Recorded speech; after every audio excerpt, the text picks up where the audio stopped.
홍남기 부총리께서 네.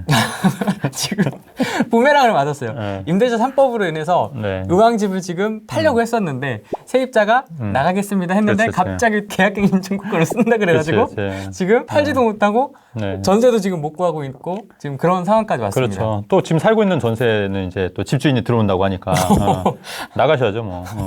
그 윤희숙 그 의원님이 네. 이렇게 잘 구했으면 좋겠다. 1년 만에 2억 5천 정도가 지금 그쪽 구하려고 올랐으니까. 하는 지역에 올랐는데 잘 구하길 그러니까. 바랍니다. 그랬더니 네. 이런 짤이 있었습니다. 그리고 이런 짤이 아니, 그러니까 정책이 본인들, 그러니까 서민들을 위해서 만든 정책이라고 하지만 정작 본인들뿐만 아니라 대부분의 무주택 서민들뿐만 아니라 전세 사시는 분들이 이렇게 굉장히 고통을 겪고 있는 거잖아요. 어떻게 보면은 이제 네. 그게 사실은 법이라는 게 사람을 더 좋고 편하게 하려고 만드는 건데 네. 오히려 법이 점점 사람을 더 불편하게 만들고 있다. 그래서 굉장히 좀 안 좋은 것 같아요. 그래서 사실은 제가 볼 때는 이게 거래라는 게 사실 당사자만 합치만 있으면 사실은 개입이 할 의무가 없잖아요.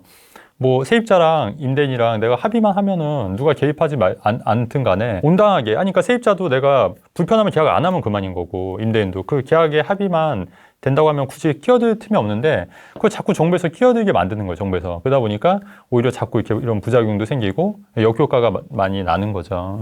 아예 계약 쓸 때부터 음.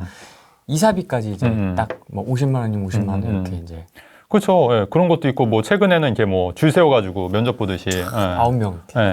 그러니까 그게 뭔지 모르겠고 실제로 저도 이제 이번에 8월 그 법 시행 전에 그 제 아파트를 갖고 있는데 그게 이제 원래 그 전세가 4억 2,500이었는데 네.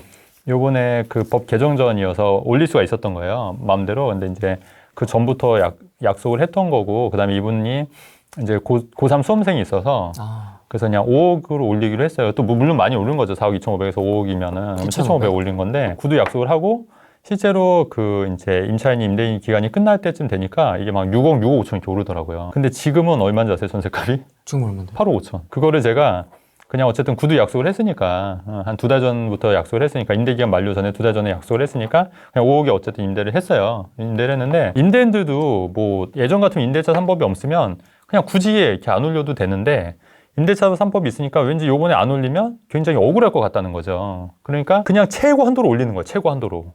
그러다 보니까 지금 전세 가격이 다 이렇게 폭등하고 있는 거지 않습니까? 제가 예전에도 한번 전세값 많이 오를 거라고 예측을 하고 뭐 저뿐만 아니라 모든 전문가분들이 많이 말씀을 했었는데 네. 실제로 그렇게 되니까 사실은 지금 전세에 사시는 분들은 굉장히 힘든 케이스고 제가 오히려 한번 그렇게 한번 혼남기 그 경제부총리도 한번 본인이 당해보면 또 어떤 심정일지 한번 그런 거를 체감을 하셔야 될 텐데 또 제가 볼 때는 그럼에도 불구하고 계속 이런 식으로 정책을 내다 보면 더 역효과가 나는데 글쎄 깨닫지는 못할 것 같아요. 원래 홍남기 부총리가 네. 기재부잖아요. 관사가 있습니다. 세종시에. 그래요? 있는데 거기를 쓰지 않고 지금 서울에 왜냐면은 서울로 왔다 갔다를 많이 하고 하니까 물론 이제 업무야 세종시에서 보겠지만 그러면 이제 뭔가 국회나 지금 뭐 국감 시즌이잖아요. 네네. 그러면 이제 관사에서 살면 이제 왔다 갔다를 국회 왔다 갔다를 이제 세종시에서 해야 되는 건데 그래서 거기를 쓰지 않고 있고 그다음에 또 이제 언론에서 얘기 나오는 게 이제 연말 개각에 대한 이야기. 거기에 이제 홍 부총리도 오르내린다. 뭐 이런 얘기들. 그러니까 복잡한 거예요, 지금 머릿속에. 그 양반도 관사에 들어가면 만약 그때 개각 때 같이 들어가게 되면 이제 또 다시 나와야 되는 거잖아요. 몇 개월 있다가. 그러니까 그치. 지금 전세를 구해야 되는 그치, 상황이 그치. 지금 골치가 지금 많이 아픈 그치. 상황인 거죠. 월세 사셔야죠, 월세. 아, 그치. 월세가 나쁜 건 아니니까. 월세. 한 수백만 원 내시면서 월세 사셔야죠. 월세. 그쵸. 참 머리가 복잡하겠다. 자기 개인적으로도 그렇고. 그러니까. 공적으로도 그렇고. 그러니까 이게 왜 저는 진짜 이해가 안 되는 게 그 정책을 만드시는 뭐 김용민 국토부 장관뿐만 아니라 뭐 이런 분들이 왜 그 굉장히 똑똑하신 분들이잖아요. 근데 그럼에도 불구하고 왜 이런 정책을 정말 반시장주의적인 정책 어떻게 보면은 이렇게 역효과가 나는 정책을 만드시는지 한번 저도 고민을 좀 해봤거든요. 그러니까 쉽게 제가 내린 결론은 뭐냐면 쉽게 설명드리면 손대인 씨나 이런 분들이 아니면 라이트하우스라든가 이런 분들이 정책을 만드는 거라고 보시면 이해가 되는 것 같아요. 그러니까 그분들 많이 그러니까 손대인 씨 같은 경우는 풍랑론자시기도 했잖아요. 근데 제가 볼 때 그분도 굉장한 사회주의자인 걸로 제가 글을 보면 좀 느껴지거든요.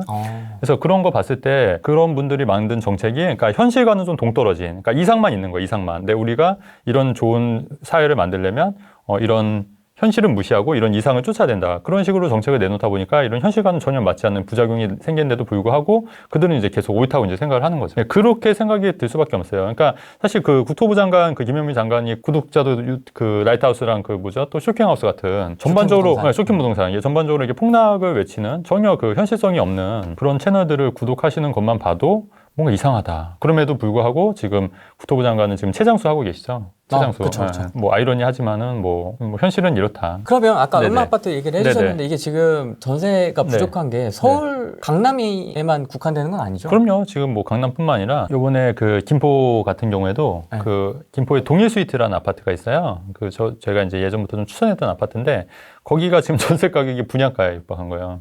네, 그러니까 그게 분양가 3억 5천인데 지금 전세가 3억 5천. 그러면은 사실은 투자 금액이 아예 안 들어가는 거죠. 전세 놓는 경우니까. 회수가 다 됐네요. 그렇죠. 회수가.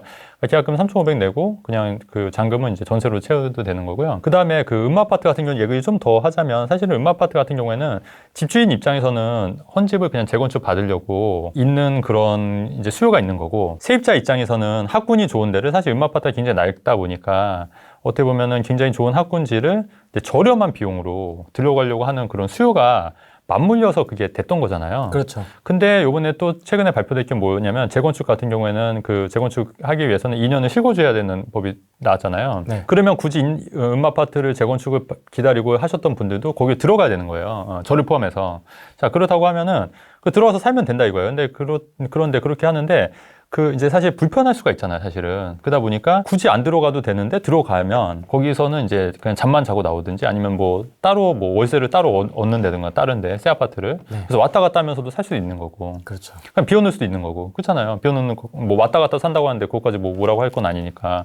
그렇게 되면 진짜 들어오고 싶으신 그 세입자분들은 못 들어오는 거잖아요. 그러니까 오히려 어떻게 보면은 그런 게 오히려 지금 오히려 그 세입자들한테도 물론 이제 집주인들한테도 마이너스이지만 실제로는 세입자들 왜냐면 저렴한 비용으로 좋은 학군지에 세입자로 들어오는 그런 장점들을 빼앗는 거거든요, 사실은. 그러니까 그런 것도 굉장히 안 좋은 거죠. 그러니까 이게 자꾸 현실과 동떨어진 정책들이 나오니까 또 이제 현실과 맞지 않는 정책들로 인해서 피해를 보는 거는 사실은 이제 그런 이제 서민층, 세입자분, 그다음에 무주택자다. 그러니까 이런 거를 좀 아셔야 될 것 같은데 많이들 또 많이 잘 모르시니까 그냥 네. 무조건 지지하시는 분들 굉장히 많이 계시잖아요. 그런 거는 조금 좀 아셔야 될 것 같다. 안정될 것 같다. 뭐 몇 개월 있으면 안정이 될 것이다 이렇게 네네. 얘기를 하더라고요. 정부 측에서는. 아니 근데 그렇게 완전히 될지도 있을 수도 있지만 지금 이제 문제가 뭐냐면 이 폭등한 가격을 그러니까 폭등한 상태로 안정이 되는 거죠. 이미 폭등을 했으니까. 그러니까 전세 가격이 음아파트 같은 경우에도 4억 2,500이었다가 지금 8억 5천까지 뛰은 거지 않습니까? 2배로. 그렇게 되면 그 8억에서 안정이 돼봤자 이건 안정이 아닌 거죠, 사실은. 이미 많이 올랐기 때문에. 하지만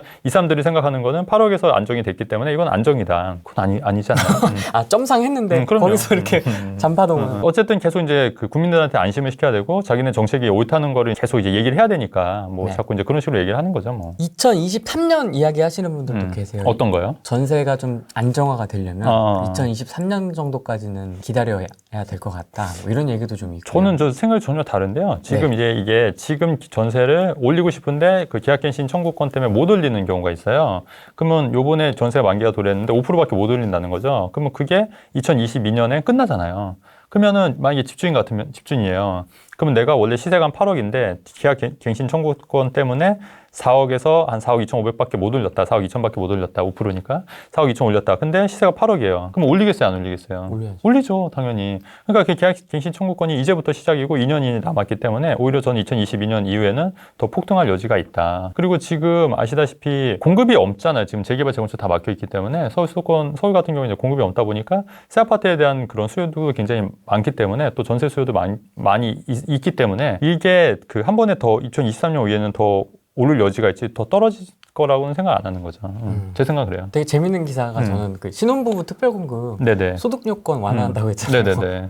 아니 많이 지을 생각을 하는 게 아니고 그치, 경쟁을 더 붙이더라고요. 그러니까 그것도 결국은 사실 그 신혼부부 같은 경우는 이제 되게 좀 청약도 제가 나중에 말씀드려 했는데 네. 막연한 기대가 있어요. 그러니까 만약에 내가 왠지 서울에 당첨이 될 것 같고 강남에 당첨이 될 것 같고 근데 그분들 보면은 가점도 굉장히 낮고요. 네. 그다음에 돈도 없어요. 돈도 없는데 막연한 기대감으로 나는 언젠가 청약에 확실하게 당첨될 거다 이렇게 생각들을 하지만 네. 그게 사실 현실은 아닌 거거든요. 그게 그런 분들 같은 경우에는 좀 전략을 달리 써야 되는데 계속 정부에서 뭔가 나오겠지 하지만 그게 본인들한테 절대 유리한 정책 그리고 본인이 할 수 있는 현실성 있는 정책이 아니다. 그렇기 때문에 그런 정책들을 굳이 기대하실 필요는 없다. 그리고 그런 거에 대해서 너무 현을 떼실 필요 없는데 다만 이번 정책 같은 경우에는 어쨌든 소득이 적었던 분, 그러니까 많음에도 불구하고 신혼부부 특별공급 안 되셨던 분들은 이제 포함이 되시는 거니까 네.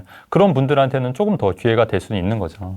특히 맞벌이 부부 같은 경우에는. 지금 무주택자분들은 어떻게 해야 됩니까? 두 가지로 좀 나눠볼 수가 있는데요. 네네. 뭐 영끌이든 뭐든 어쨌든 끌어올 수 있는 분들이 있고요. 그렇죠. 자금조달, 그렇죠. 대출이든 뭐가 됐든 신대든 마통이든 이런 분들이 있고 네네. 그게 좀 어려운 분들이 이렇게 좀 두 가지로 나눠지거든요. 네. 그러니까 제가 생각할 때는 일단은 가점이 높은 무주택자 같은 경우에는 당연히 청약으로 가야죠. 가점이 높으면 뭐 신혼부부 특별 공급이 됐던 근데 가점이 낮은데도 불구하고 청약을 아무리 기다려도 이분들은 안 되잖아요. 그렇다고 이분들이 영끌을 해서 이미 오른 서울이나 이미 많이 올랐잖아요.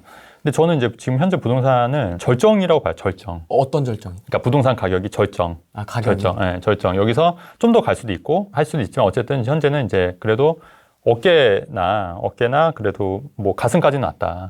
최고점에서. 물론 이제 나중에 정책이 어떤 식으로 방향이 바뀌냐에 따라 달라질 수 있겠지만 어쨌든 많이 오른 건 맞잖아요. 그죠? 서울, 강남 같은 경우에 많이 올랐다. 근데 이렇게 많이 오른 가격을 가지고 영끌을 해서 지금 집을 산다. 이거는 좀 아닌 것 같아요. 제 생각은. 그러면 뭐 어떻게 전략을 짜야 되냐? 이런 분들은 오히려 좀 덜 오른 지역 있잖아요. 수도권 전략. 수도권 전략으로 가서 대신에 이거를 한 채만 산 게 아니라 두 채. 두 채요? 세 채. 세 채요? 네, 그게 가능해요. 왜 가능하냐면 우리가 시기를 조절하면 돼. 시기.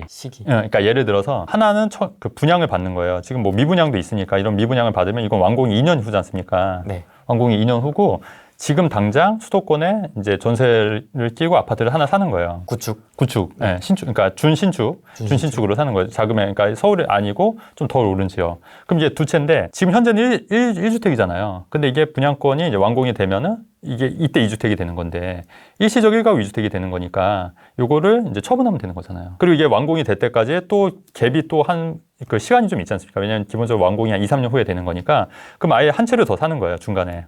그럼 세 채지만 이것도 1년 지났다가 1년 있으면은 일시적 1가구 2주택이 이용되는 거고 분양권이 완공이 될 때까지는 또 2, 3년이 시간이 필요한 거니까 세 채지만 결국은 다 1주택인 거예요. 계속 서류상으로는 1주택으로 끌어나간다는 거죠. 그렇죠. 일시적 1가구 2주택을 하고 분양까지 하는 거니까. 그러니까 이런 식으로 하게 되면은 결국은 내가 2, 3년 후를 봤을 때는 이 세 채가 부동산 가격이 같이 오를 수가 있는 거니까 한 채당 만약에 한 2억씩만 올라도 6억이라는 돈을 벌 수가 있는 거예요. 미분양 지역을 잘 잡아야 되겠다는 생각이 그렇죠. 일단 들어요. 그렇죠. 예. 일단 그거는 어떻게 그래야 됩니까? 그러니까 제가 또 하나 말씀드릴게요. 항상 하이 리턴 하이 리스크요. 제가 오늘 후레인 TV에 올렸는데 오픈 다 하려고 제가 왔어요. 사실은. 그래서 이거 방송 보시는 분들은 진짜 기회가 좋으신 거예요. 지금 몇 분 보시죠? 웬만해서는 제가 방송에서 이런 얘기 안 하는데 제가 오늘 다 오픈하려고요. 수익이 많이 날려면은 어떻게 해야 될까요? 누구처럼 유명 전문가들, 제가 누구라고 언급 안 할게요. 뭐 서울이 좋다, 뭐 서울 좋다, 강남 살아. 압구정 현대사라. 아니, 누가 모르냐고. 누가 모르냐고, 그거를. 돈이 없으니까 못 사는 거고, 현실적으로. 그게 아니라, 사실은 돈을 벌려면 어떻게 해야 되냐면, 아무도 주목하지 않을 때 참는 게 중요해요. 그렇잖아요. 아무도 주목하지 않을 때 딱 찾아서 그게 수익이 커지는 거예요. 예를 들면, 2년 전에 제가 후레인 TV 처음 나왔을 때도 김포 주목하라고 얘기했잖아요. 네, 김포 요새 엄청 오르고 있거든요. 한 2억 정도가 올랐어요. 분양가 대비해서 2억에서 2억. 근데 그게 투자금액 그때도 말씀드렸지만 3,500밖에 안 들었어요. 3,500으로 두 채면은 7천이잖아요. 7천으로 2억이 두 채면 4억이니까 7천으로 4억을 번다? 가능했던 거예요. 수익률적인 면을 봤을 때는. 그럼 그게 2년 전만 해도 김포 누가 주목했냐고요. 안 봤죠. 안 봤잖아요. 김포 안 봤습니다. 그러니까 그때 들어간 사람들은 가장 큰 재미를 보는 거예요. 수익이. 또 어디가 있었냐면 동탄도 요새 많이 올랐잖아요. 네. 동탄 2년 전에 기사 한번 찾아보세요. 동탄. 폭망 뭐 이런 거. 물량 폭망이다 그때. 근데 그때 저희 회원들도 사신 분들 계시고 저도 샀고 사는 사람도 있다고요. 그럼 그때 동탄도 되게 넓잖아요. 그렇죠. 입지를 좀 잘 보셨나요? 그렇죠. 중요한 거는 입지도 물론 그 안에서 중요한데 너무 그거를 입지는 이런 걸 분석을 해서 우리가 못 사는 것보다 사냐 맞냐 요거를 판단하는 게 중요해요. 그러니까 너무 내가 어떤 말이냐면 내가 너무 100점짜리를 하려고 80점, 90점까지 도달하려고 이걸 찾다 보면 오히려 못 산다. 그렇기 때문에 내가 한 80점만 돼도 시기적으로 오히려 타이밍이 더 해야 될 때가 있다. 타이밍적으로. 네. 그때는 입지가 조금 떨어지더라도 사야 된다. 사야 된다. 제 지로는 그렇거든요. 동탄이나 김포도 보면 물론 이제 오른 데는 정말 많이 올랐고 덜 오른 데도 있지만 전반적으로 오른 건 맞잖아요. 근데 중요한 거는 너무 좋은 입지, 너무 좋은 거를 고르려고 하다가 못 사신 사람이 더 많다는 거예요. 그럴 바에는 차라리 입지가 좀 떨어져도 내가 할 수 있는 범위 내에서 할 수 있는 데를 하는 게 맞다. 그게 정답이다. 동탄도 그랬고요. 또 어디가 있었냐면 그 예전인데요. 그 망원동이요. 재개발 이제 한창 할 때 그때 많이 올랐는데 망원동이 저도 이제 예전 투자했던 데가 상습 친수구역이 있어요. 망원동이. 그러니까 아무도 거들떠보지 않았던데 망원동을. 완전히 헐값 빌라. 지금 빌라 하시면 안 되지만. 그래서 1억 5천에 샀는데 그게 2억 5천에 나중에 팔았거든요. 1억, 예, 한 1년 만에. 빌라를요? 빌라. 예전에 2008년도 얘기예요.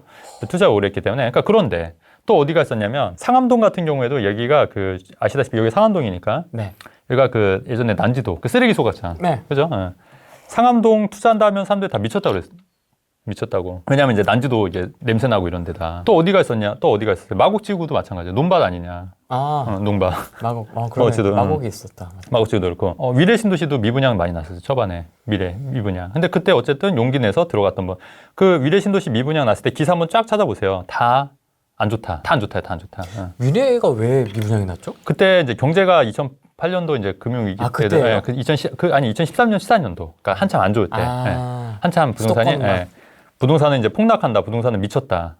이럴 때. 그리고 한꺼번에 좀 공급이 많았죠. 어쨌든 그런 데가 오히려 지나고 나서 보면 수익이 가장 컸다. 물론 그 압구정의 현대아파트 이런 데도 수익이 컸지만 대신에 엄청난 돈이 필요하잖아. 엄청난 돈. 그리고 일반인들이 할 수 있는 데가 아니고. 근데 우리가 일반적으로 할 수 있는 데 이렇게 작은 데는 충분히 할 수가 있었다. 적은 돈으로도. 그렇지 않습니까? 그렇죠. 그래서 그런 데를 잘 선택하는 안목이 중요하다. 사실은 돈을 벌려면. 그게 핵심이에요. 사실. 하나, 둘, 세 개를 이렇게 네네. 이제 번갈아 가면서 계속 일시적 네네. 2주택으로 계속 갈아타는 거잖아요. 매도 타이밍이나 이런 게 좀 꼬이면 아니요, 그러니까 위험하지 그거를 않아요? 아니요, 그렇지, 그러니까 그거를 잘 잡아야죠. 규제로 갑자기 묶이거나. 그러니까 근데 이런 건 있어요. 뭐냐면 현재 그 비규제 지역 같은 경우에는 1주택자까지는 규제 지역으로 묶인다 하더라도 비과세가 유지가 돼요. 비과세가. 그리고 맞아요. 그 조정지역으로 묶이게 되면 청주처럼 갑자기 조정지역으로 묶이게 되면 양도세 중과가 되니까. 근데 제가 봤을 때 1주택이고 또 한 채를 이제 2주택에서 분양권이 완공이 될 때까지는 분양권 어쨌든 1주택인 건 맞잖아요. 그렇기 때문에 여기가 조정지역이 된다 하더라도 2년만 보유하면 비과세로 팔 수 있는 거예요. 근데 만약에 3주택이 되면 그땐 좀 얘기가 달라지죠. 3주택이 됐을 때는 조금 더 그런 거를 이제 좀 따져봐야겠죠. 3주택일 경우에. 그러니까 어쨌든 2주택, 그러니까 내가 한 채 갖고 있고 분양권을 사는 거는 상관이 없다. 설령 조정지역에 묶인다 하더라도. 네. 그리고 최근에 그 김포 같은 경우에는 조정지역으로 묶일 가능성이 좀 있다고 봐요, 저도. 그렇죠? 근데 어쨌든 1주택자들은 상관이 없기 때문에 많이들 물어보시는데 비조정 지역이 됐다 하더라도 조정 지역이 된다 하더라도 1주택까지는 2년만 보유하면 기존 비과세가 유지가 되기 때문에 거주를 안 하셔도 돼요. 그러니까 그런 부분은 참고하시면 될 것 같아요. 이분 선수네 이런 댓글이 있고요. 선수? 평택, 맞아. 평택 네네. 얘기도 좀 많이 나오고 있고요. 네네. 동탄도 전세가 난리군요, 이제. 그럼요. 예. 동탄 전세 폭락 엄청 쌌었는데. 그게 2년 전이에요, 2년 전. 그 완전 난리구나, 네. 지금 다시. 그리고 전세뿐만 아니라 매매가도 그때 완전히 그 마이너스 피도 많았어요, 마이너스 피. 올해 안에 사는 분양권은 주택수 포함 안 되죠.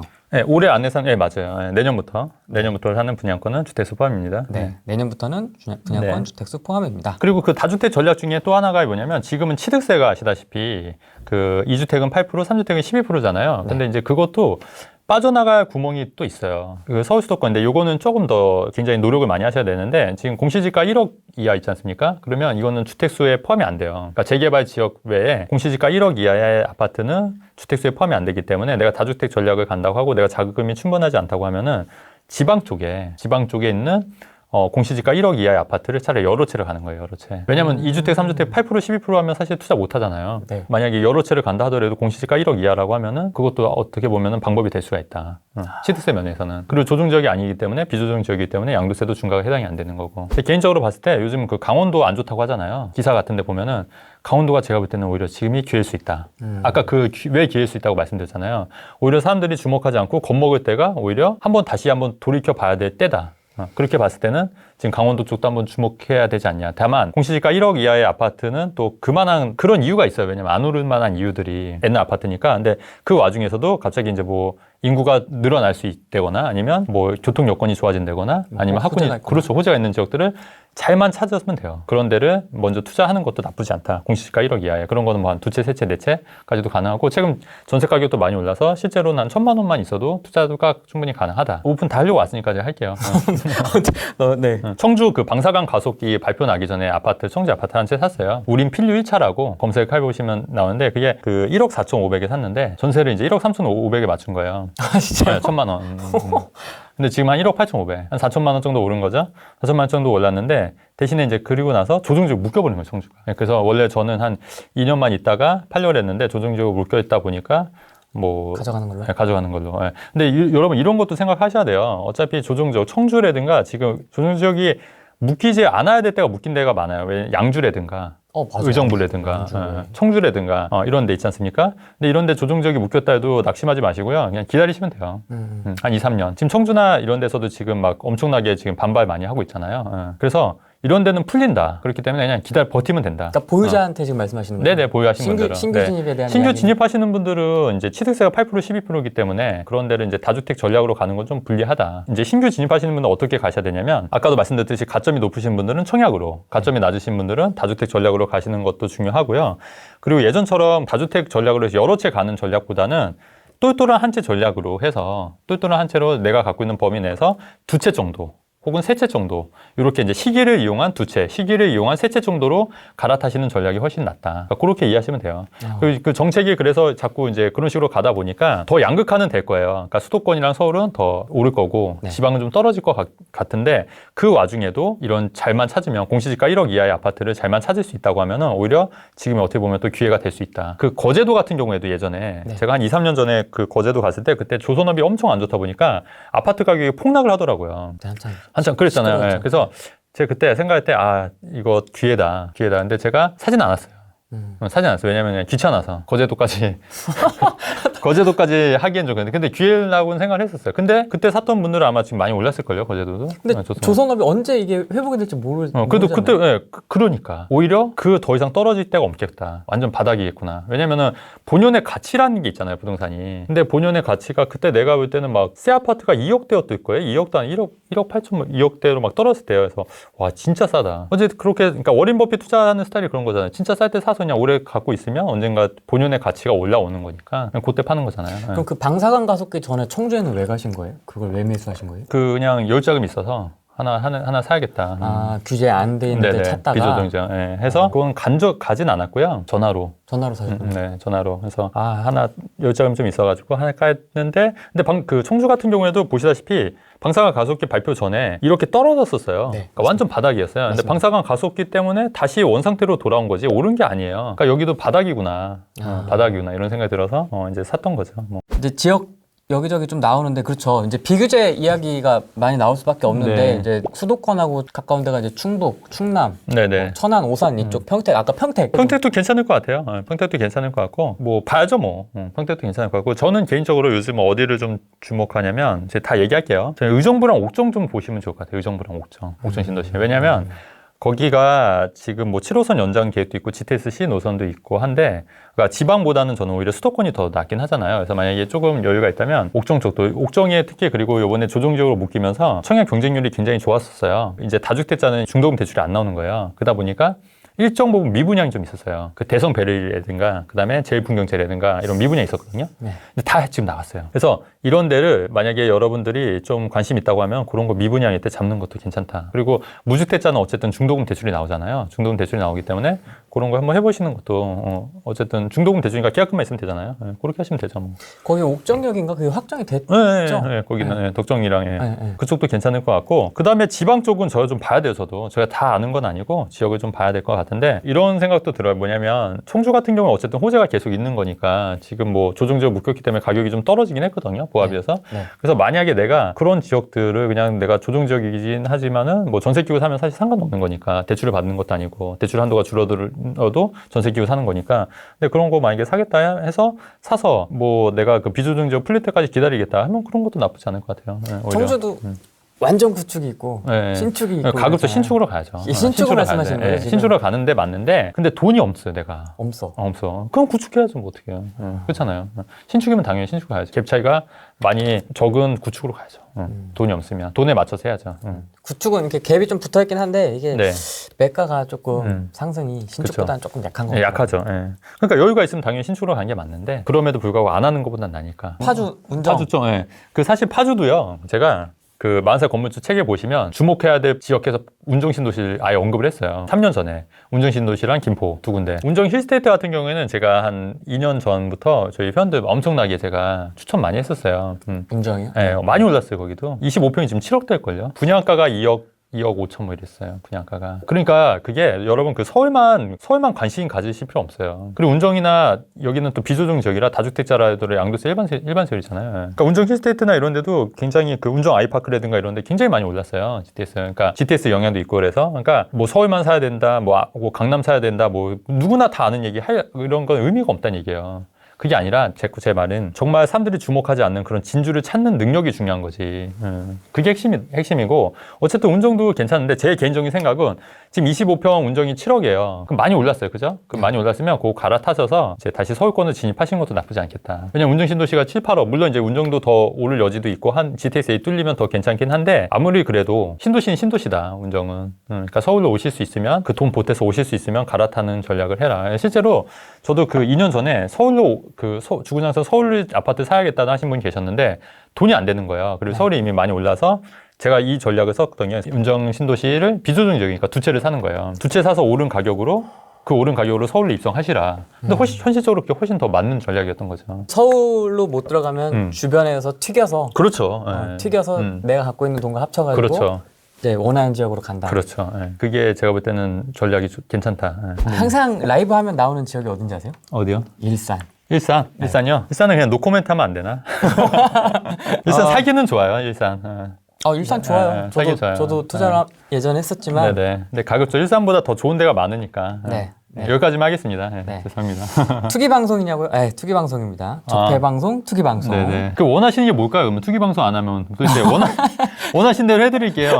원하시는 게 뭐예요? 그럼 뭐 이렇게 예의 갖춰서 할까 아니면은 뭐 그렇죠. 네. 정석대로 뭐 어떻게 하면 더 좋은 세상을 만들까 뭐 이런 얘기 할까요? 여러분 재테크는 이렇게 하는 겁니다.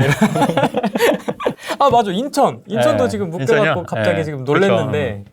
인천은 어떻게? 인천도 풀릴 거예요. 인천도 풀릴 거고 뭐 검단 신도시 이번에 그 GTS 같은 경우에 검단 신도시로도 간다는 얘기 있잖아요. 그래서 뭐 괜찮을 것 같아요. 인천도 그리고 어쨌든 수도권에 지금 현재 조정적인 지역 인천이라든가 청주라든가 의정부라든가 그 어디죠 옥정이라든가 이런 데 그냥 버티시면 된다. 풀린다. 2, 3년 후에 풀린다. 반드시 풀리기 때문에 크게 걱정하지 말고 그냥 갖고 계신 분들은 버텨라. 그다음에 신규 진입하시는 분들은 오히려 이렇게 조정적으로 묶였을 때 좀 주춤주춤 할 때 들어가시는 것도 나쁘지 않고 적극적으로 새 아파트를 노려라. 청약을 하든 미분양을 잡든 그렇게 한번 해보시는 것도 하고 그다음에 한 채 말고 두 채, 세 채 전략을 써서 나중에 이거를 불려서 나중에 내가 진짜 가고 싶은 지역으로 입성하는 전략으로 해라. 요점만 정리하면 뭐 그렇게 정리가 좀 될 것 같은데요. 사실 뭐 강원 얘기가 나와서 저도 말씀을 드리자면 네. 제 주변의 투자자분들이 강원을 많이 갔습니다. 아 그래요? 연초부터 그러실 것 같아요. 네, 규제가 이제 빠르신 분들은 하니까 이미 뭐 거기 이렇게 그렇죠. 근데 안 오른 적도 많아요. 알아보고 있더라고요. 그렇죠. 그러니까 안 오른 적도 실제로 그러니까. 투자도 했고 그러시더라고요. 그러니까 빠른 사람들은 빠르게 가는 거죠. 뭐. 오늘 조금 다릅니다. 평소와 하는 게 좀 약간 제가 왜냐면 옛날에는 막 이렇게 조금 약간 주춤주춤. 왜냐면 제가 제 실력을 제 억눌러서 방송을 해요. 일부러. 일부러. 왜냐면 이게 너무 제 실력을 드러내면 너무 바빠지거든. 아 진짜. 난 바쁜 게 싫은 사람이에요. 바쁜 게. 그래서 약간 지인 닮아가시는 건데 바쁜 게 싫다고 귀찮다고. 누구요? 네, 어쨌든 귀찮아. 그래서 제가 제 유튜브에도 최대한 억눌러요, 진짜. 최대한 억눌러요. 네. 또 사행성 조장한다고 생각하시는 분들 계실까봐. 있죠. 네, 그러니까 최대한 억누르는데, 근데 뭐 그냥 하려고요, 그냥 다 이제 하고 컨설팅도 이제 봐서 이제 접으려고요, 이제. 힘들어서 귀찮아. 귀찮아 접고 그냥 그럴 계획이에요. 그래서 이제 뭐 왜냐면 이제 기존에 이제 회원들만 이제 유지만 해도 사실은 뭐 크게 뭐 그쵸. 그러니까 그쵸. 마음 맞는 사람들만 이렇게 하는 것도 괜찮을 거예요. 신규 안 받고 그냥 그렇게 하는 것도 괜찮을 것 같아서 그냥 전략적으로 좀 이렇게 하려고요. 자리가 비면 들어갈 수 있는 뭐 이런, 네, 뭐 이런 식으로 구조가 해도 될 수도. 네네. 네. 아, 용인 얘기도 좀 많이 나오네요, 오늘은. 용인요? 용인. 용인은 저는 이제 예전부터 좀 눈여겨봤던 데가 구성역일 때도 많이 올랐잖아요. 네. 그쪽에 이제 아무래도 그 GTX A가 있고 해서. 근데 사실은 저는 용인보다는 동탄 쪽 많이 추천했었거든요. 이유는요? 아무래도 동탄이 더 저평가됐다고 생각했으니까, 그전에는. 근데 지금은 오히려 동탄이 많이 올랐으니까 용인도 한번 견져봐서 동탄이랑 견져봐서 나쁘지 않으면 용인도 들어가시는 것도 괜찮을 것 같은데 용인 같은 경우에는 큰 평수가 이렇게 많이 안 올랐어요. 생각보다. 맞습니다. 네, 그래서 그런 쪽으로 좀 접근해 보시는 것도 괜찮을 것 같아요. 용인은. 그 다음에 이제 구성역. 아무래도 그 GTX 파장 효과가 여러분들이 없어서 모르시는데 삼성역까지 18분이면 올 거예요. 용인에서 18분이면 삼성역 오면 어마어마한 거거든요. 사실은. 저기 운정신도시도 마찬가지고. 그래서 그게 완성이 되면 그쪽 구성역 일대라든가 용인 쪽도 GTX 그 노선의 그 역세권인 지역은 다 호재이기 때문에 굉장히 많이 오를 여지가 있다. 그렇죠. 697명이 나오셨네. 네, 박 계장님 핵심 포인트를 잘 집어주셨습니다. 사람 많은데 몰리는데 가지 마라. 그렇죠. 조용한 데 찾아가라. 그렇죠. 조용한 그게 데. 핵심이에요. 네. 그러니까 저도 돈을 여지껏 벌었던 게 아무도 주목하지 않았던 데를 잘 찾아서 미리 선투자를 해서 적은 돈을 선투자를 했던 게 다 괜찮았었다. 괜찮았고 또 그런 거를 저만 한 게 아니라 또 제 회원들한테도 말씀드려서 다 이제 굉장히 재미를 많이 본 상태죠. 그런 인사이트를 좀 기르려면 어떻게 해야 됩니까? 그거 하시면 돼요. 뭐냐면 좀 항상 역발상으로 생각해요. 역발상. 그러니까 신문을 딱 보면은 한번 그 갸우뚱 해야 돼요. 갸우뚱. 그러니까 예를 들어서 강원도 요새 굉장히 집값 떨어진다 안 좋다 그러면 이거 기회네. 기회일 게 있구나. 이면으로 봤을 때는. 왜냐면 사람들이 주목하지 않으니까. 그러니까 그런 것도 있고 또 어디가 너무 요새 올랐다면 이제 여기는 거품이구나. 너무 많이 올랐다면 항상 이렇게 반대로 생각하는 연습. 사람도 보면 되잖아요. 항상 이렇게 다각적으로 되게 우리 후레이 TV에 잘생겼네 하면 성격은 별론가? 이런 식으로 약간 다각적으로 그러니까 좀 다각적으로 예를 들면 그렇게 그러니까 다각적으로 한번 이렇게 계속 이제 고민해보고 남들하고 좀 다르게 생각을 하는 거죠. 투자할 때도 그런 게 중요한 것 같아요. 네, 일산은 버리고 의정부 옥정은 버텨라. 일산은 그래, 버리라는 얘기는 아닙니다. 그렇죠. 실거주로 좋다는 거죠. 노코멘트 하겠다. 네네. 그 얘기고요. 하지 말아야 할 부동산이 하나가 뭐냐면 그 지역주택조합도 있고요. 그다음에 기획부동산도 있고. 또 뭐냐면 호텔 객실 분양 있잖아요. 그렇죠. 수익률 몇 프로 보증해준다 이런 분양형 거는 호텔. 분양형 호텔 말하는 거고 다세대 빌라도 요즘은 하시면 안 될 것 같고요. 다세대 빌라도 풀빌라. 네, 풀빌라. 그다음에 저거 있죠? 그 쇼핑몰 상가 두 타래든가 이런 것처럼 그런 것도 굉장히 안 좋다. 그런 건 하지 마세요. 그러니까 우리가 부동산 투자 때 이런 지뢰밭만 피해도 실패 절대 안 해요. 그러니까 5가지 다시 말씀드리면 기획부동산, 지역주택조합, 쇼핑몰 상가. 그 다음에 호텔 개실 분양, 다세대 빌라까지. 요거는 아예 그냥 빼라. 그렇게 얘기하세요. 항상 댓글이 달리면 아닌데 나는 그걸로 돈 벌었는데 하시는 분들 계신데. 네. 다세대 빌라로 저도 다세대 빌라 돈 벌었죠 예전에. 근데 그건 예전 얘기고 지금은 아니다. 지주택도 그렇고요. 그렇죠. 지주택도. 나는 돈 벌었다 어쩌고저쩌고 하시는데. 그렇죠. 근데 일반 초보자들이 하기에는 힘들다. 왜냐면 지주택 그렇죠. 왜냐면 지주택 같은 경우는 한 100개 중에 한 5개 정도만 잘 되는 거로 알고 있거든요. 근데 100개 중에 5개 내가 그 5개를 하면 상관이 없겠지만 나머지 95개 될 수는 있기 때문에 굳이 세상에 널린 게 사실 돈 버는 거예요. 그렇죠. 근데 굳이 그런 걸 할 필요가 있냐 이런 거죠. 그렇죠. 그 5개가 내 의지에 의해서 잘 되는 게 아닙니다. 그렇지. 그게 그렇죠. 외부 변수에 의해서 그렇죠. 컨트롤이 되는 거기 때문에 굳이 그런 거 하실 필요가 없다라는 걸 말씀 좀 드리고요. 오피스텔이나 빌라 얘기 좀 해볼까요? 이제 이쪽도 많이 해보셨으니까 오피스텔 이런 거 좀 요새 많이 관심 갖고 있거든요. 그 오피스텔이 사실은 그 주택수 포함이 되면서 좀 주춤해요. 맞아요. 주춤해요. 그래서 오피스텔 어떻게 접근하셔야 되냐면 이미 이제 다 했어. 주택도 있고 그래서 그냥 월세 받는 거라서 오피스텔 여러 채 늘리는 전략은 아직도 유효해요. 그냥 월세 받겠다. 그래서 오피스텔 중에서도 마이너스 프리미엄 나는 게 있어요. 입주할 때. 입주할 때. 그런 거 잘 찾아서 하시면 괜찮아요. 마이너스 피해 때. 그리고 사서 월세 받거나 하시면 괜찮아요. 그래서 오피스텔 여러 채 늘리는 전략으로 가겠다. 그럼 오피스텔도 나쁘지 않다. 그리고 아예 지금 그 오피스텔은 청약이랑은 또 상관이 없어요. 그러니까 오피스텔 사도 청약 1순위 무주택은 유지가 되기 때문에 내가 청약을 하기 전에 뭔가 부동산 투자를 하고 싶다. 그러면 오피스텔 전략도 유효하다. 그리고 또 하나는 뭐냐면 내가 아예 돈이 없다. 진짜 2천만 원 있다. 2천만 원, 3천만 원.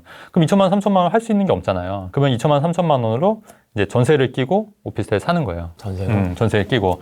대신에 이제 이거를 하면 주택수에 포함이 되기 때문에 다른 거 살 때 취득세가 올라가기 때문에 이거를 팔기 전에 한 2년 있다 팔면 되니까 팔기 전에는 딴 거를 안 할 거다. 이런 분들은 해도 되죠. 오피갭 투자도 시세 차익 가능하죠. 날 수 있습니까? 그럼요. 가능하죠. 좀 잘 봐야 될 것 같은데. 그럼요. 제가 그때도 방송만 했지만 그 위례 오벨리스크라든가 네, 그다음에 네. 마곡나루 푸르지오시티라든가 정자동 푸르지오시티 이런 데는 다 분양가가 1억 이상 오르는 오피스텔이에요. 그렇기 때문에 아니 분양가가 1억 3천인데 2억 3천이면 많이 오른 거 아니에요? 그때 보러 갔다니까요. 그러니까 그때 말씀했잖아요. 보타니 그러니까. 프로지오를 제가 보러 갔었습니다. 그때 피가 1,200인가 네. 붙어 있었던 거를 야 오피가 피가 1,000만 원 이상 붙어 있단 그치. 말이야 세상에. 그리고 이제 패스할게요 이렇게 그치. 하고 나왔었는데. 아니 근데 그게 오피스텔이 이제 거기도 마이너스 피도 있었어요. 마곡지구. 그리고 마곡지구 그때 보면은 당시에 입주할 때 보면은 한번 기사 한번 검색해 보세요. 완전히 그 대폭락 아니면 입주 물량 터진다 뭐 이런 내용들이 굉장히 많았던 거죠. 그 네. 뒤에 상가 다 비어 있었잖아요. 네, 근데 상가는 아직도 비어있는 데 있어요. 근데 상가랑 오피스텔은 다르다. 왜냐면 오피스텔은 죽어도 되기 때문에 공실이 많이 안 나요. 상가만큼. 그렇게 되는 겁니다. 우리 한 10분 쉬고 하면 안 될까? 10분?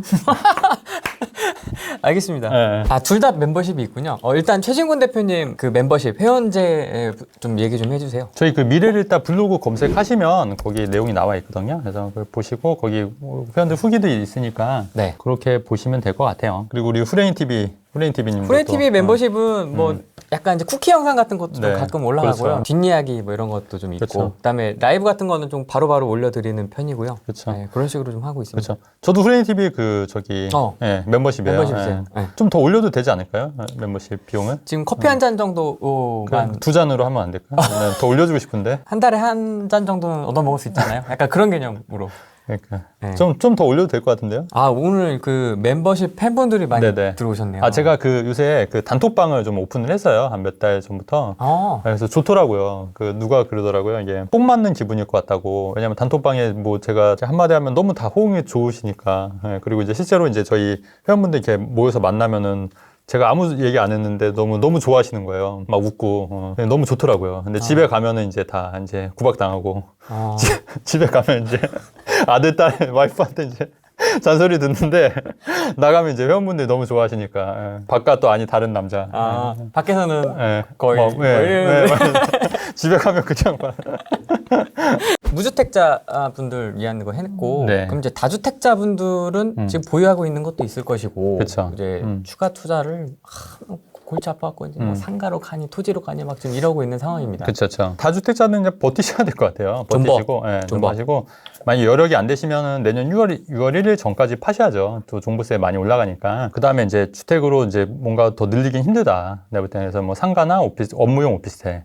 혹은 지식산업센터, 혹은 토지, 뭐 이런 쪽으로 좀 관심 가지신 것도 필요하겠다. 그렇게 보여집니다. 대표님은 계속 아파트로?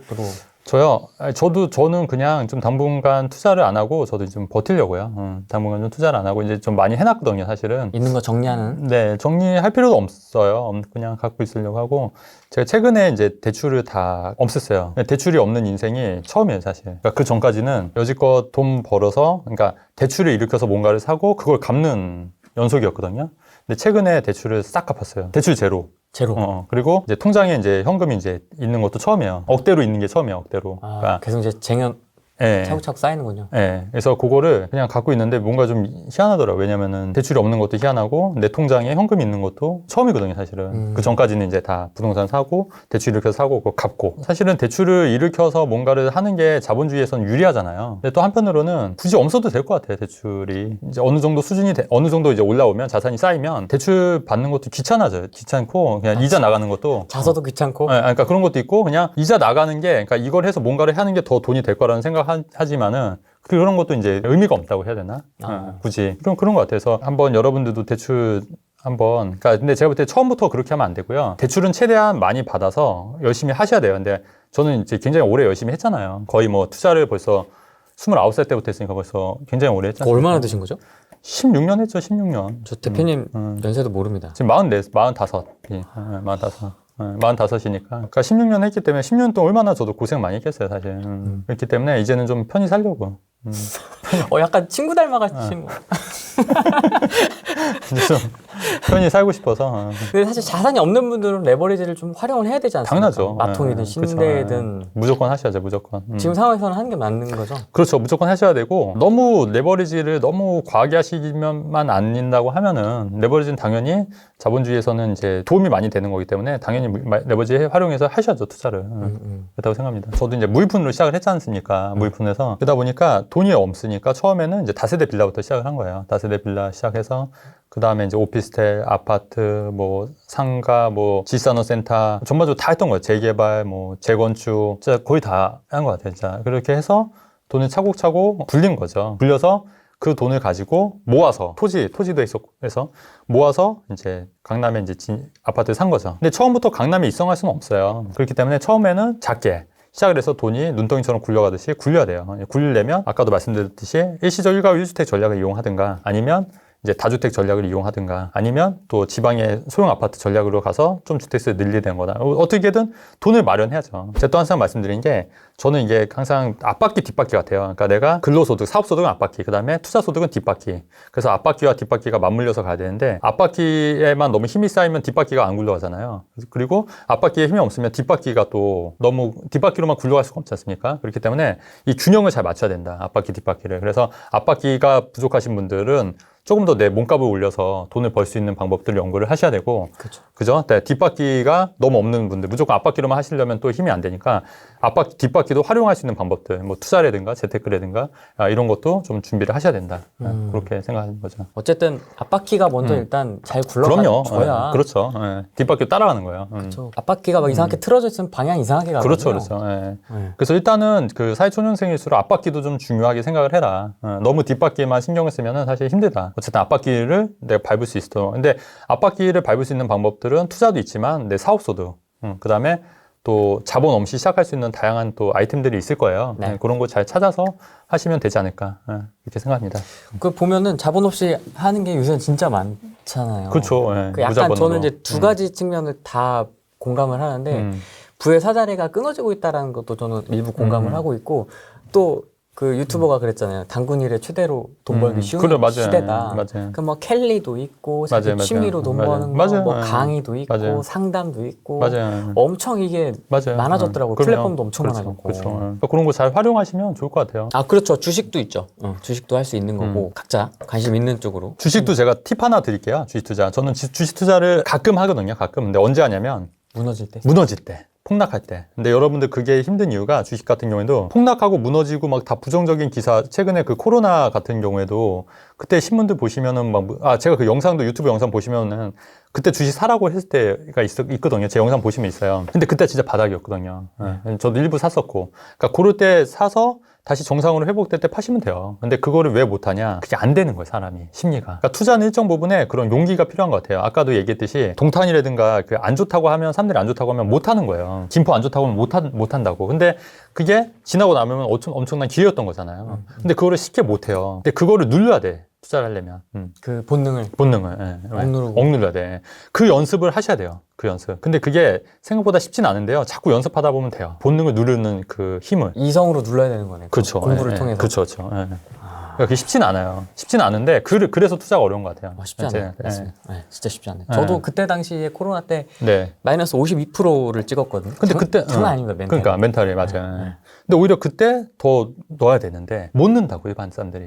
저도 힘들고. 근데 그거를 저는 부동산 같은 경우도 이렇게 한번 꾹 참고 누른다고요. 그러니까 그게 핵심인 것 같아요. 그게. 그러니까 이게 정말 명확하지만 아무나 못하는 이유가 그런 것 같아요. 투자라는 게. 저랑 비슷한 연배이신 것 같은데 1주택만 유지하고 살았네요. 늦은 걸까요? 그러니까 항상 이게 늦었다고 생각하실 때가 사실 가장 빠른 때 같고요. 그다음에 60살 정도 되셨던 분이 저한테 찾아오셨어요. 근데 부자 아빠 가난 아빠를 읽고 최근에 뭔가 깨달아서 저를 찾아오셨더라고요. 60세 되신 분이. 직장인이세요? 아니 그분은 주부셨고 그냥 주부셨는데 근데 너무 늦은 거 같지 않냐고 했는데 솔직히 늦었죠. 솔직히 늦으셨지. 60세인데 그런 분들 계시더라고요. 근데 그런 식으로 해서 조금씩 이제 투자도 하시고 이제 조금씩 하시니까. 근데 지금 아직 저랑 뭐 비슷하신다고 하면 아직 뭐 15년 남으셨으니까 절대 늦으신 건 아니라고 생각합니다. 그럼 그 60세 분께는 뭐라고 말씀을 하셨어요? 그냥 근데 조언만 드렸어요. 그냥 1회 상담만 하고 이제 끝난 케이스긴 해서 그냥 조언만 드리고 나머지 이제 본인 몫인 거죠, 뭐. 타이밍이 좋으셨나 봐요 하는데 제가 볼 때는 이게 2, 3년 반짝해서 돈 버는 건 타이밍이 그쵸. 되게 크게 좌우하는데 사실 대표님은 2004년부터 했죠. 16년이거든요, 지금? 16년? 네. 16년 동안 운으로만 버티기 쉽지 않습니다. 그럼요. 시장에서. 제가 볼 때는 분명히 그렇죠. 충분한 공부와 실력이 있었기 때문에 되지 않았을까. 주상복합. 주상복합이요?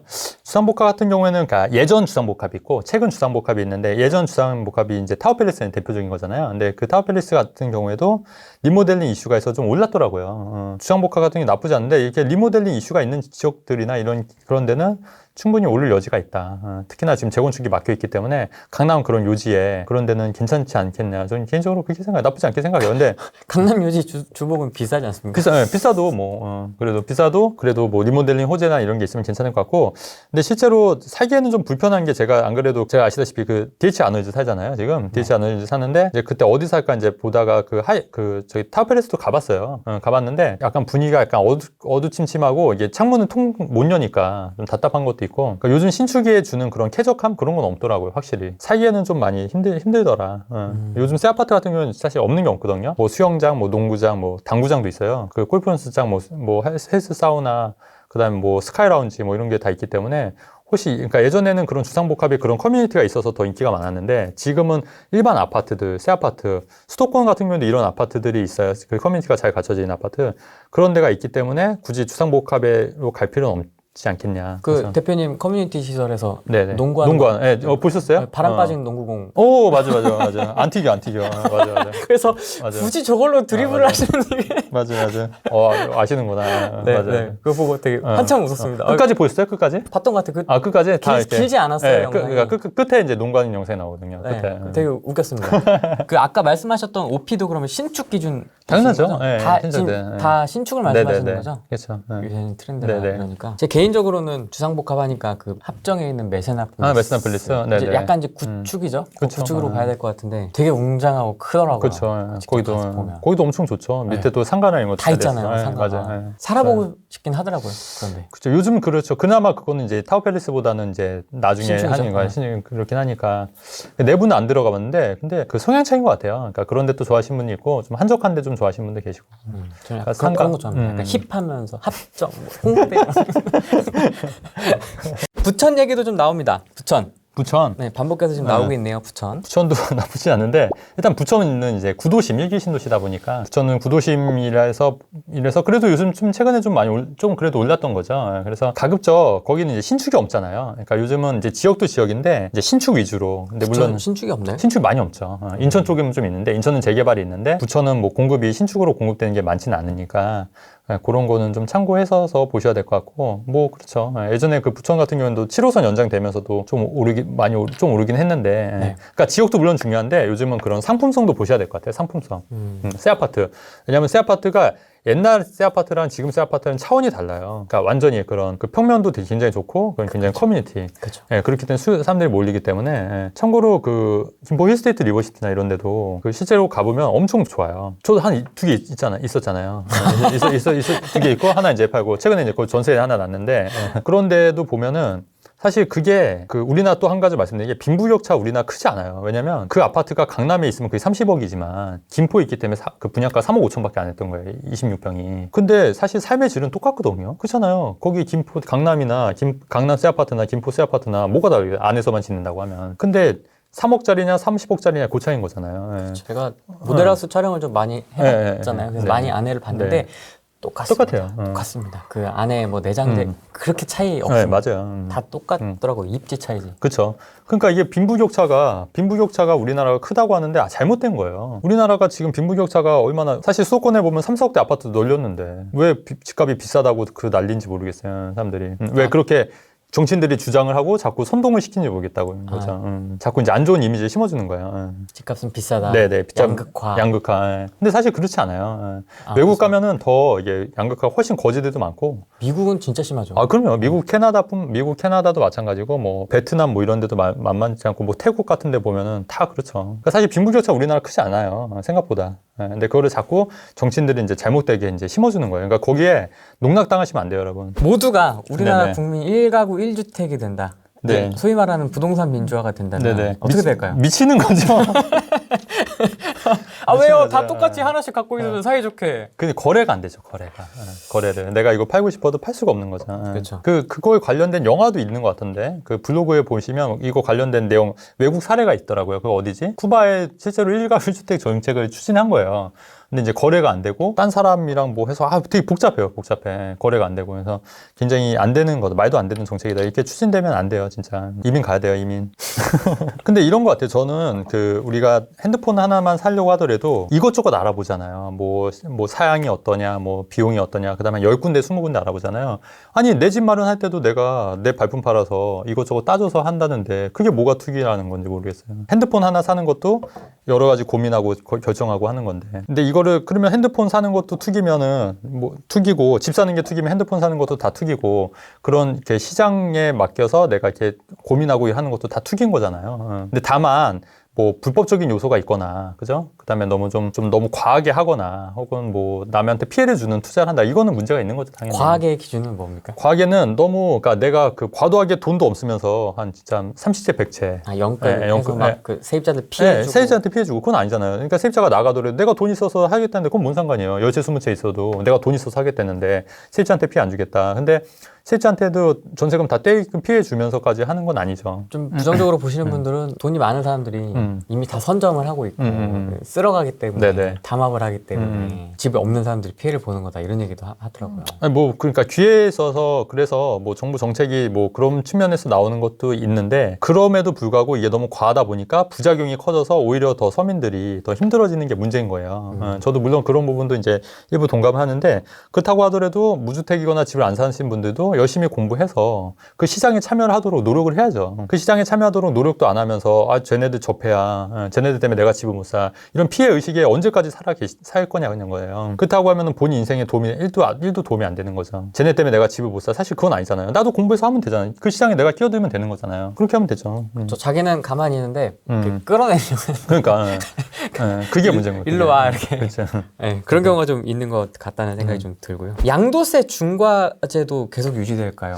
이건 뭐 현 정권상에서는 계속 유지되죠. 이제 다만 이제 피해갈 수 있는 게 이제 조정지역에서 비조정지역으로 풀리면 양도세 중과가 안 되니까 일정 부분에서 이제 조정지역에서 다시 풀릴 지역들은 풀릴 거 예상하고 들어가시는 것도 나쁘지 않다. 이렇게 보는 거죠, 저는. 약간 그 시기에 따라서 그렇죠. 이 완급 조절을 하긴 하더라고요. 그렇죠. 뭐 진보 정권이든 뭐든 하니까 영원한 규제도 없고 그럼요. 영원한 상승, 영원한 하락도 없으니까. 그럼요. 네. 경제 좀 안 좋아지면 또 이제 또 시장에 또 친시장적인 정책들을 내놓을 수밖에 없어요. 경제가 안 좋아지면 항상 이제 예의주시를 해야 된다. 이제 저 돌이켜 보면은 항상 예의주시를 해야지 기회가 생겨요. 근데 이제 관심을 안 가지면은 기회가 없더라고요. 그러니까 항상 부동산에 관심을 갖고 후레인 TV 이렇게 계속 구독해서 방송 보시고 여러 전문가들 얘기 들으면서 관심 가지시는 게 굉장히 중요하다. 보유세 부담 안 되세요? 그 임대사업자세요? 네, 일부는 주택임대사업자 한 거고요. 이제 비조정자 같은 경우 굳이 임대사업자 할 필요가 없어서 안 한 것도 있고, 그러니까 일부는 임대사업자, 일부는 아닌 것도 있고, 뭐 보유세 부분은 아직까지는 견딜만 하고 또 명의를 또 와이프랑 이제 분산을 했기 때문에 이제 많이 한데 법인은 안 했어요. 저는 아예 어차피 법인 안 했고, 그다음에 그 오피스텔이나 이런 거는 이제 업무용으로 하게 되면 또 종부세에서 빠지기 때문에 그런 게 좀 나눠놨거든요. 좀 두고 봐야죠, 뭐. 그래서 아직까지는 뭐 크게 문제는 없습니다. 진짜 요새 재밌는 거는 임대차 3법이 정말 대박인 것 같다는 생각이 듭니다. 진짜 그 세입자들하고 싸움 붙이는 것 같아요. 이사비를 500을 달라는 둥, 그러니까. 1000을 달라는 둥, 그러니까 위로금이라고 또 표현하더라고요. 맞아요. 위로를 해줘야 되나? 계약이 끝났는데 위로를 왜 해줘야 되지? 아무튼 위로금 명목으로 뭐 얼마 달라 막 이런 얘기들이 그러니까 그게 평등한 사회를 추구하지만 사실은 그게 오히려 더 불평등한 사회를 만들고 있는 거잖아요, 지금. 그러니까 오히려 사실은 가만 냅두면 알아서 다 하는 건데 지금 사실 불평등하게 가고 있는 거니까 그러면 굉장히 잘못됐는데 좀 많은 사람들이 깨달아야 하는데 물론 이제 깨달으신 분들도 있지만은 또 그렇지 않은 분들이 또 많으니까 아직 또 그런 게 참 걱정도 되긴 해요, 사실은. 그래서 그런 거를 좀 나아져야 되지 않겠냐. 공부하려고 하는데 책 추천해 주세요. 이것도 이건 제가 전문이니까. 그렇죠. 책은 제가 전문입니다. 네네네. 카테고리가 있어야 됩니다, 일단. 네. 내가 아파트 기초를 할 건지, 집을 지을 건지, 상업용 부동산, 상가인지, 토지인지, 네네. 토지 중에서도 소액인지, 그렇죠. 재개발인지 이거에 따라 책이 다 다르거든요. 방향성이 일단 정해져야 됩니다. 뭐 부동산 공부 이게 아니고 부동산에 뭘 내가 공부하고 싶은데 내가 어떤 방향으로 좀 가고 싶다. 그 방향성이 나와야 거기에 맞는 책이 이렇게 착착착착 맞춤이 될 수 있을 것 같습니다. 아, 라이트하우스가 과천 폭락한다던데 폭등 각인가요? 이제 사셔야 될 것 같은데요? 라이트하우스 인버스 치시면 됩니다. 그러니까. 네, 인버스입니다, 무조건. 과천 이제 사야겠고 나도 관심 가져야겠다. 아, 찍어주는 것 같아. 아, 누가 투기꾼이야. 자, 이제 정리를 해보겠습니다. 네네. 이제 그래서 제가 여기 메모를 해놨습니다. 일단 어깨 정도는 온 것 같다. 네네네. 영끌은 좀 아닌 것 같다. 그쵸. 말씀을 해주셨고 네. 올라가긴 더 갈 것 같다. 네, 맞아요. 근데 상방이 그렇게 열려 있는 것 같지 그렇죠. 않다. 네. 서울 수도권. 그렇죠. 네. 그렇게 보시는 거고. 네네. 그다음에 무주택자분들한테는 분양. 네네네. 청약. 네. 청약 가능하고 그다음에 갈아타기. 네네. 이 전략이 여전히 유효하다. 네네네. 단 비조정 지역. 그렇죠. 만약에 조정지역을 하실 거면 순서를 또 정해야 돼요. 조정지역하고 비조정지역 하거나. 그러니까 네. 어쨌든 뭐 비조정 2개를 하거나 뭐 그런 식으로 순서를 정해야 되는데 어쨌든 좀 덜 오른 지역 위주로 해야 된다. 네. 그렇게 하면 되고. 그래서 아까 뭐 지역에 대한 이야기는 좀 나왔었고요. 네. 투자자들은 일단은 잘 케어를 해야 되는 상황인 거다. 지금 뭐 네네. 일 벌릴 일이 아니고 그쵸. 세금 문제라든지 뭐 이런 것들을 좀 명의나 이런 것들 좀 정리할 필요가 있다라고 보시는 거고. 자, 이제 마지막으로 하반기 및 내년 상반기 서울 및 수도권 네네. 부동산 시장 어떻게 될까요? 매매 전세 나눠서. 네네. 일단은 전세 가격은 뭐 폭등할 걸로 예상을 하고요. 전세 가격은. 그 다음에 매매 가격은 지금 정부 정책이 이러면 이럴수록 계속 그거는 양극화는 커진다고 봐야 되기 때문에 더 오를 여지가 있다. 그래서 정책이 어떻게 나오냐에 따라서 계속 이런 식의 정책이 나오면 더 오를 여지가 있다. 서울 같은 경우에, 수도권 같은 경우에 일치적으로 그렇기 때문에 뭐 계속 오른다. 저는. 계속 오르지만 근데 우리가 주의해야 될 게 이게 계속 오르다가도 갑자기 또 안 좋아질 수 있기 때문에 그 영끌은 좀 조심하자. 또 많이 올랐기 때문에 먹을 게 별로 없다. 좀 그런 걸 감안해서 좀 투자에 조심조심 하면서 해야 된다. 그거죠 뭐. 더 오르긴 할 것 같아요. 도움 되셔야 되는데. 도움이 오늘 되게 중요한 얘기 많이 나왔는데 제가 대박인데 오늘. 네. 근데도 그 조회수 많이 안 나오면은 또 안 나올 수도 있어요. 네, 뭐 어쩔 수 없는 거죠 뭐. 우선은 우리 후레이 TV 제가 이렇게 개인적으로 또 좋아하는 또 후배기도 하고 또 이렇게 자주 만나서 밥도 같이 먹고 그래서 굉장히 좋고 후레이 TV도 많이 사랑해 주시고요 여러분. 그다음에 참고로 또 제 채널도 있어요. 미래를 있다라고 제 채널도 좀 보시면 좋을 것 같고 후레이 TV도 잘 되고 저도 잘 되고 또 보시는 분들도 잘 되셨으면 좋겠는데 저를 아시는 분도 계시고 모르시는 분도 계실 거예요. 근데 이제 아시는 분들은 이제 잘 아시니까 근데 모르시는 분들은 쟤 뭐야? 쟤 이상한 거 아니야? 이렇게 생각하실 수 있지만 그렇진 않다. 네, 실제로는 그렇지 않고 한 귀로 듣고 한 귀로 세울 것도 있지만 또 도움 될 만한 거는 잘 캐치하셔서 여러분들 도움 되셨으면 좋겠습니다. 대표님 채널 알려달라고? 미래를 읽다. 네, 검색하시면 돼요. 네, 검색하시면 돼요. 네, 되게 성의 없이 찍은 영상들이 많이 나올 거예요. 네. 농구도 하고. 그 영상 보시면은 캐나다인가요? 이렇게 하는 것도 골프, 있습니다. 네, 약간 맞아요. 엉성해요. 제가 봐도. 저는 골프를 모르는데 내가 봐도 조금 뭔가 애매해. 자세가 좀 뭔가 이렇게 즐겨 치시는 것 같진 않다. 뭐 이런 느낌은 좀 들긴 하는데 그래서 농구 골은 그래도 잘 넣지 않았어요? 농구는 잘하시더라고요. 예. 바람이 없는데도 잘 넣으시더라고요. 제 채널은 뭐 볼람 보고 알아서 하시고 이런 거 좋은 것 같아요. 우리는 그냥 이런 거냐. 볼람 보고 막 욕도 다 나가고 막 하잖아요. 그러니까 예. 좋은 보실 것 같아요. 분들은 보시고 알아서 하시면 될 것 같습니다. 오늘 방송 여기까지 하겠습니다. 네네. 수고 많으셨습니다. 네, 고맙습니다. 네, 감사합니다. 네.